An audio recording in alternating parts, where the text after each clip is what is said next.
Well, we look at how global markets are looking at the end of this week. Fag end now, we're on Friday, and lots of news to kind of break down. Volatility continues, though, that's the common theme at the moment since the last couple of weeks. When we talk about what's happening in Russia and Ukraine, there's little progress happening on the peace front. So that will mean that markets will continue to remain volatile depending on how commodity prices are fluctuating and how the situation is escalating, especially in Ukraine and Russia. Moving quickly on to some numbers from the US. Well, the jobs number has come in, so has inflation. Inflation has come in slightly higher than expected at 7.9% versus what was the 7.8% expected by economists surveyed by the Dow Jones. Now, mind you, this is already a 40-year high which inflation is at. It's gone up 0.8%, which is 80 bips month on month, really unheard of in this generation of things. The Dow closed around 1/3% lower and is now down 1/3% for the week.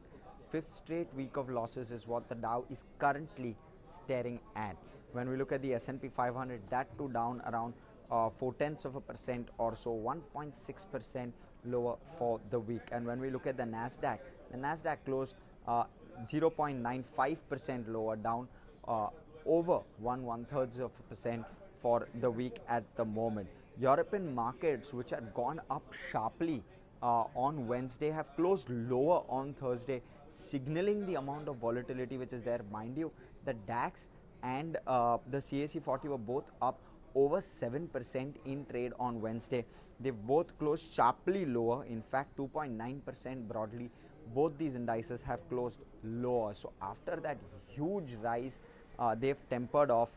In fact, they've reversed some of those large gains which they made. The FTSE 100 too down around 1.25%. The Stock 600 down around 1.7% or thereabouts. Asian indices, in line with global indices day before yesterday, rose in trade yesterday. So the Nikkei was up around 4%, the Shanghai up almost 1.25%, so was the Hang Seng, and the ASX 200 up around 1.1%. The Kospi was up over 2%, and you see a large reversal in that trade in early trade today morning. The Nikkei is down to 1/3%, the Shanghai down 1.3% almost, the Hang Seng down over 3%, tech heavy down around 3% or so, and the ASX 200 and the Kospi down around 0.4% as we speak in early trade.